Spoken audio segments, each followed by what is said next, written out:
Let you know, man, you are really encouraging me, motivating me, inspiring me. God is really using you to help me up. What's going on, family? You guys are so amazing. It's your boy, Mr. Aosinspires. This is Aos The Podcast. Now, for everybody that's just joined us for the first time, this is your first time watching the Aos Podcast.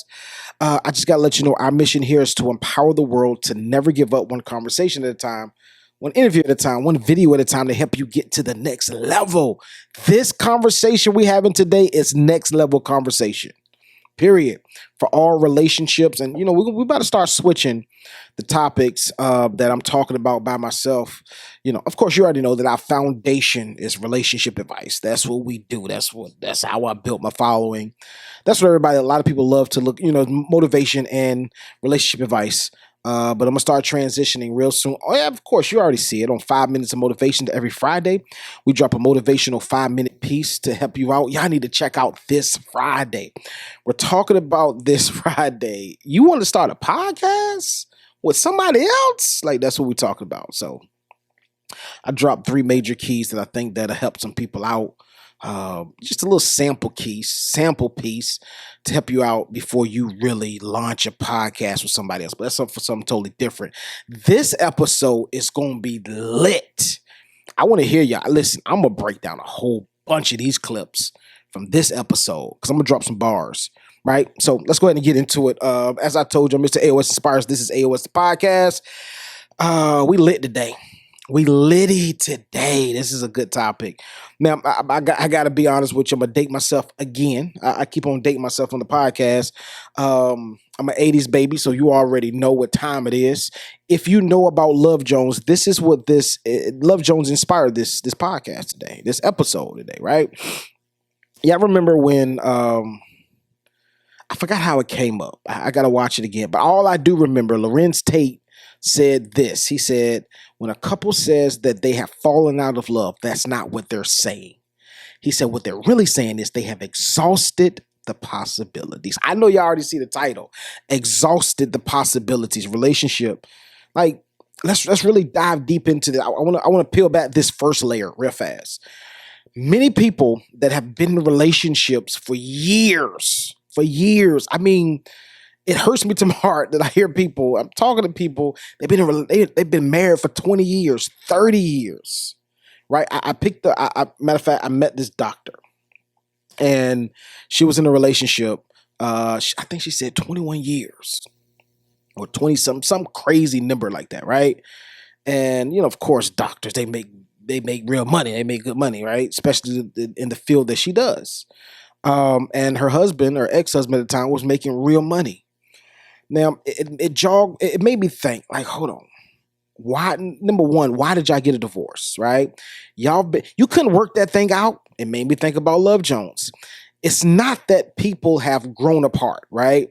Because the truth of the matter is, if you can jog back your memory and remember, why did you fall in love with this person? Now, I totally agree. In relationships, people grow and evolve to somebody else. But I just believe the core of their being is still attached to this person, right? Like, you fell in love with something about this person outside of physical features, financials. I'm talking about real relationships. I ain't talking about those fly-by-nights or those relationships that you fell in love because of something that they did or whatever. I ain't talking about those. I'm talking about solid relationships. Think about, why did you fall in love with this person from the beginning? What about this person, right, made you fall in love? Or not even fall in love, just like, I can't do without this person. Like, jog your memory back to that time. He said this. He said, when people say that they have fallen out of love, that's not what they're saying. What they're saying is they have exhausted, keyword, exhausted the possibilities. Like, I'm looking at her situation, 20-some, 30 years, and now y'all calling it quits, right? Have y'all exhausted the possibilities of rekindling? Like, sometimes I'm gonna keep it all the way funky with you. Sometimes all it requires is you spending some real time with this person. That's all, right? Sometimes time doesn't fix it. Sometimes it's the most times it's the quality time. Sometimes it's not the quality time. Sometimes it's you saying, listen, I need to do some self-development and I need to change some things about me. Don't try to change anything about them. And that's where a lot of relationships go wrong. That's where you have exhausted the possibilities. Why? Because you're so busy trying to change them and fix them that you're not being like Michael Jackson and looking at the man in the mirror, the woman in the mirror. I need you to take a look like, yo, what do I need to repair about myself? Right? And so many people will say, I'm good. No, you're not. I think that I'm going to tell you, I'm going to give you guys a good exercise that I believe that will work for any couple, any relationship. If you both can sit down and talk calmly without anybody throwing any low blows, anybody catching an attitude, right? Because generally when you sit down and tell somebody how you really feel about them and they tell you how they feel about you, most people are not mature enough to sit there and listen and receive. Most people want to sit there and respond, or most people want to sit there and get in their feelings, right? I dare you and charge you to sit down when you think that you have exhausted the possibilities, because the truth of the matter is there's still possibilities in every situation, every relationship, unless you're in a relationship or situation where he's beating you up, she's beating you up, something like that, something over the edge like that, then I understand we have exhausted the possibility. The possibilities of this has been exhausted, is dead, right? There's no living in it. But I'm talking those that maybe. And I'm not saying that if the person that's cheated, stay. That's not what I'm saying. I'm not saying leave either. However, you know the dynamics of the situation. I've seen some relationships that the spouse have cheated and they worked it out. They became like, look at DJ Envy, right? He messed around on his wife. Look at Charlamagne, messed around on his wife, came to his senses, had good women. Now, this is what I believe. I believe that some people get cheated on, or they cheat on their spouse, or they cheat on their girl, they cheat on their guy. The person knows that this person is going to be successful, right? I'm not saying their situation, it just so happened to be that they're both are uber successful. But I believe that some people would say, listen, I know that this person will be successful, so I'm going to stick it out, right? I'll wait for them to change because I know that the life that I'm going to live with them is going to be crazy. It's going to be great, right? And some situations it plays out like that. Some situations it doesn't play out like that. However, I believe that there are some cases that are like that. So sit down and, really dialogue about this thing. How do you feel about the situation? Or how do you feel about me? What is it about me that gets on your last nerve? Now, you have to give people grace to change. Many of you express to the person that you're in relationship with, right? I can't wait to get to part B. This is gonna be lit. Most of you express to the person that you're in relationship with how you feel, but at the same time, you don't give them grace to change, right? Now, this is a big thing that I like to tell people. When they express to you what about you that bothers them, right? And you express to them what bothers you about them, right? Give them space to change. Give them grace, space and grace, and opportunity to change. Now, don't get in an argument and bring up, see, that's what I'm talking about. See, I talked about that. You ain't even trying to change it. You don't know. It may take them a while. Now, when I say a while, you can't dictate how long it's going to take them to change because it won't happen overnight. I promise you that. And this is another reason why people have exhausted the possibilities. Why? Because they're not playing fair. Play fair. Like, give this brother, give this sister opportunity to change. But it will always never work when you're expecting them to change this month.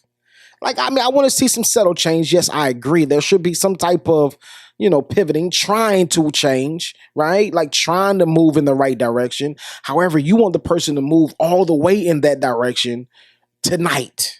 Like, okay, you apologize. Like, I want to start seeing some changes tonight. Prime example. There are some relationships where the guy drinks every single day and she doesn't like that, right? Now, if this is a habit that's been going on for years, don't expect brother to kick it in the next 2 minutes or the next 2 hours or the next 24 hours. It's not going to happen. You have to give people grace and give people the space to change, right? And I believe that when you sit down and both parties tell each other, this is what bothers me about you, this is what bothers me about you, right? And I believe that when both parties take that into consideration and just listen, don't get in your. I can't stand, this is one of my pet peeves, when you express how you feel about whatever or about the person, about the relationship, about anything, and they get mad at you for feeling the way that you feel. How are you going to get, and vice versa, you can't get mad at them. Like, don't get mad. Respect how they feel, right? Accept how they feel, okay? I mean, in your eyes, it may not be true, but this is how, you can't change how they feel. They feel the way that they feel, and that's just how they feel, right? Prime example. I posted a video and it's crazy. I think it hit like 14,000 views, right? I posted a video and I was talking about why is you will be driving and there's a gas station right here, right? That's $3.80, right? But you know that 7 minutes away, there's a gas station and their gas is $3.75. That's a 5 cent difference, right? I'm talking about people taking it the wrong way and, they getting their feelings because how you feel, right? You will pass this $3.80 gas station to go to the 375. The question becomes, why is that more expensive in your head? I mean, of course, I get it. It's 5 cents. You break it down over a course of a year, you can save $200 over a year, right? A few dollars in a month. I understand from the saving aspect. But what I was trying to get people to understand, why are you viewing this as expensive? Now, this is the thing. If you ran out of gas, what you going to do? And you had to walk to the gas station. Now, are you going to walk to that 380 gas station, or are you going to walk all the way down 20 minutes away now because you're walking? An hour away now because you're walking to the 375. Now, I want to get a 375 gas, right? We find it convenient to be expensive when it conveniences us or inconveniences us. We find it to be expensive when we can get to the 375, but we don't find it expensive when we have to go to the 380. I was just using this synopsis or this ideology to say, no, it's not expensive. We need to raise our bar and make more money, period. So what I'm saying is, I know I went on a rabbit hole on that one, but what I'm saying is, give them grace to understand, to try to understand their point, even if you don't believe their point. They feel a certain type of way, respect that. Cool. Yeah, listen, I love you so much that I understand that you feel this way. So what I would do, right, because I love you, what I would do is I would do my best to work on this area. Not for you, but for us. For us. Ultimately, you're working on it for yourself because you want the relationship to be better. You want the relationship to grow. So I'm going to work on this thing. And this is a major key. When one party see that you're working on that issue, they will intentionally work on the issue as well. Exhausted the possibilities. Relationships, married couples, stop exhausting the possibilities of what could change. Many of you will say, oh man, I ain't gonna tell him anyway because he ain't gonna change. Or I ain't gonna tell her because she ain't gonna change. She gonna still be her, right? Stop exhausting. I can't drive that home enough. Stop exhausting the possibilities of what could happen in your marriage or what could happen in your relationship. It could change. Have you overlooked the possibilities of it changing? Have you just I'm just expecting the worst. I'm just going to look for the worst. Nah, it's crazy. And I'm kind of leading to my second point that I'm talking about, the second transition of this episode. This is a big one, and I thought about it this week. The more you think about something subconsciously, it's going to push you in that direction. The more you think about breaking up with your person, the more opportunities is going to come up for you to break up with your person. The more you think about cheating, the more opportunities of cheating is going to come up. So let's switch it. The more you think about, right? I'm going to tell you this. Many of you are like, nah, that don't work. Yes, it does. Because this is a big one. Have you ever bought a new car, right? And not even buy a car, just thought about a car. You thought about a car, and then every time you look around, you see this very car that you've been thinking about. Let alone when you buy a car, it's just crazy. Now you see, like a Rolls Royce Cullen. Now all of a sudden, all I see is Rolls Royce Cullens. That's how it works. What your mind thinks about on a consistent basis, this is what's going to be pushed to you, and this is what you're going to be led to go to. This is what you're going to be directed to every single time. If you think about cheating all the time, well, guess what? Opportunities of cheating is going to come up. If you think about getting some money, opportunities of getting some money is going to come up. In your relationship, whatever it is that you think about, subconsciously, you're going to be pushed in that direction. So why not try to push your relationship or push your thinking into a positive situation or a positive direction? Because many of you, I'm going to tell you this, many of you have exhausted the possibilities of your relationship getting better. And that's a danger. Like you don't think that your relationship can get to the next level? Why? Now, I got to drop this bar. In a relationship, right? And I get it. We all get in our feelings. Even the advice giver gets in his feelings, gets angry. I have a lot of flaws. This is why I believe that I can speak so much authority to you all, because I have wisdom in the situation. Now, I'm going to tell you this now. Even advice givers, sometimes we don't follow. We try to, but sometimes we don't follow our own advice. I just got to keep it honest with you. No coach is going to tell you that. I'm going to tell you because I'm being real. I'm being transparent, right?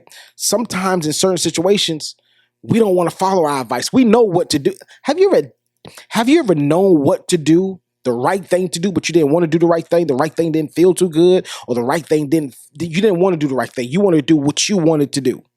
That's how coaches is sometimes. That's our coaching. That's how we are, right? That's how leaders, that's how we are sometimes. But in a relationship, in a marriage, relationship, whatever situationship that you're in, whether you're just started dating, whether you're in the middle of dating, or whether you're full-fledged married, you have to learn how to forgive fast.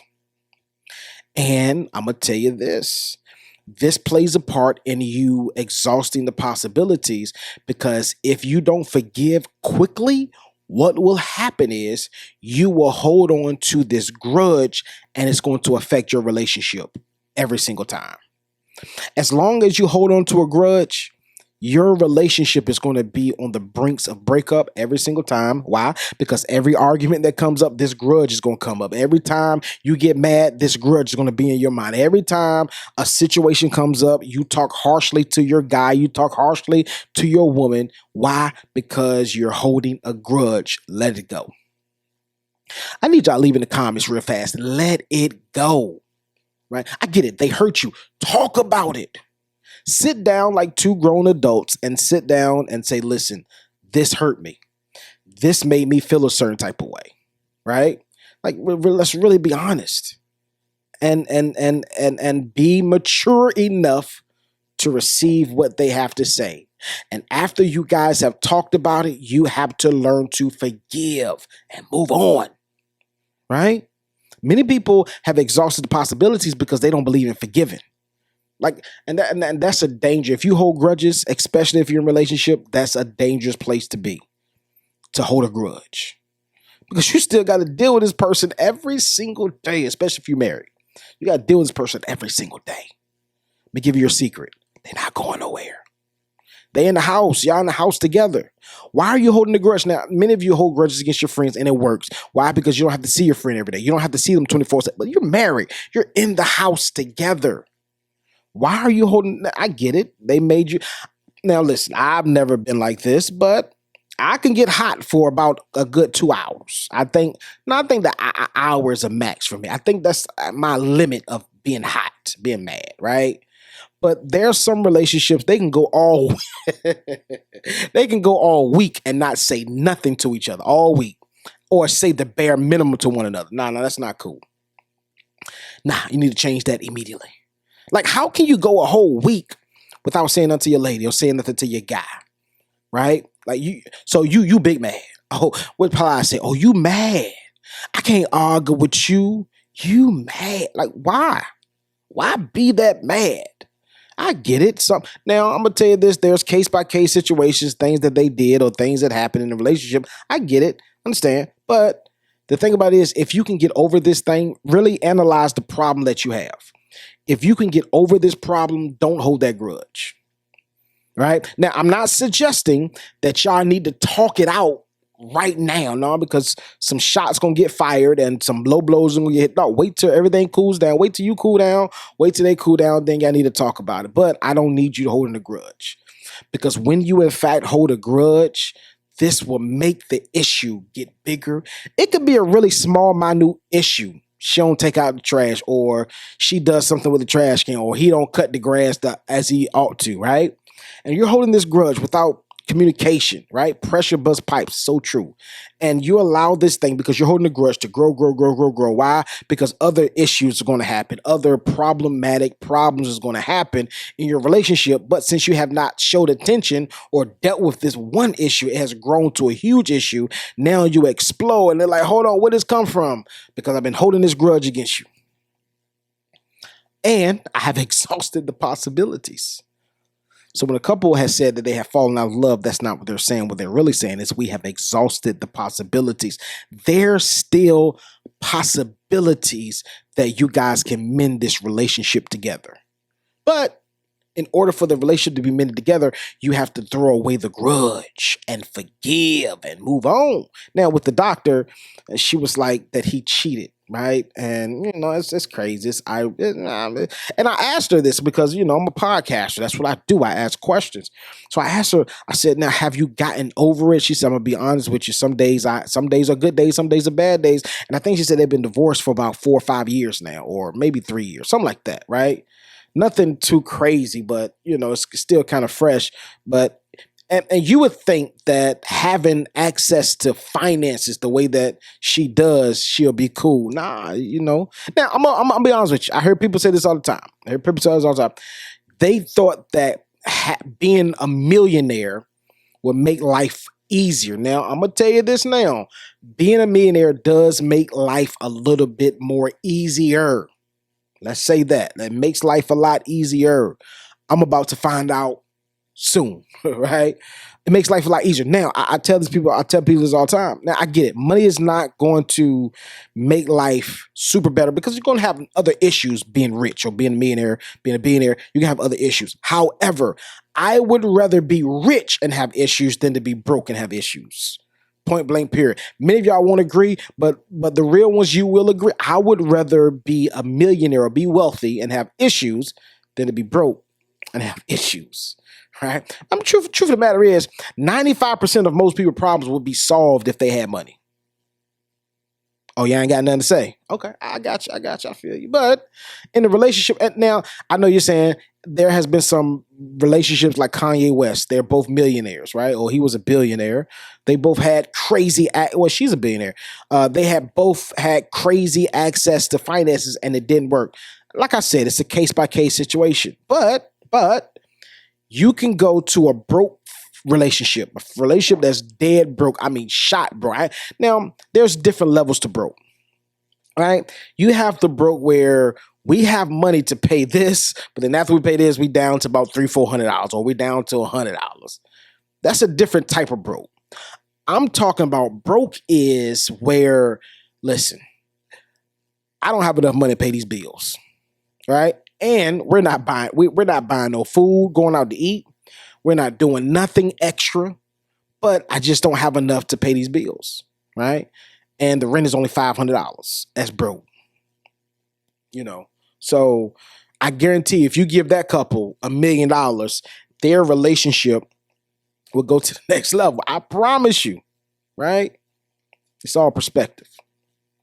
I believe that once people get to a certain way of living, they get comfortable. Like finances, you get to a certain level of finance, you get comfortable, you get cool with this level. You get to one level and you're like, this is normal for me. You have some people that are viewing being broke and struggling as normal. They know how to deal with it. right? I mean, it's just different levels. I don't want you guys to exhaust the possibilities. I'm going on a rant. I'm going down a rabbit hole. So I'm going to quit. I'm out of here. But I don't want you to exhaust the possibilities. And I want to tell every relationship, every person that's in a marriage, or that's a couple. You just started out, or you guys have been going for the last 2, 3, 4 years. You're considering getting engaged and getting married. Forgive quickly. Don't hold grudges. And always think positive as it pertains to your relationship. The last one I want to leave you with, never, ever speak negative about your person to somebody else. Never speak negative. I don't care what they did. Never speak negative about the person that you're in relationship with that you say that you love. Never speak negative about them. Because when you begin to speak negative about them, watch this, things will begin to grow from the words that you have already spoken. That's a crazy bar. Don't be speaking crazy about them. Like, yeah, they got issues, but that's still your bae. You still love them. They crazy, but they still got your back. They get on your last nerves, but they still hold you down. They say some disrespectful stuff from time to time, and you just want to give them the people's elbow, but they still loyal to you. They still hold you down. They still have your back. Now, if they don't have your back, it's time for you to chuck them deuces. I'm just keeping it funky with you. Love you guys to life. But listen, don't exhaust the possibilities. There's still possibilities in your relationship if you allow it to be there. I'm Mr. Aos Inspires. This is Aos The Podcast. I love you guys to life. And I holla.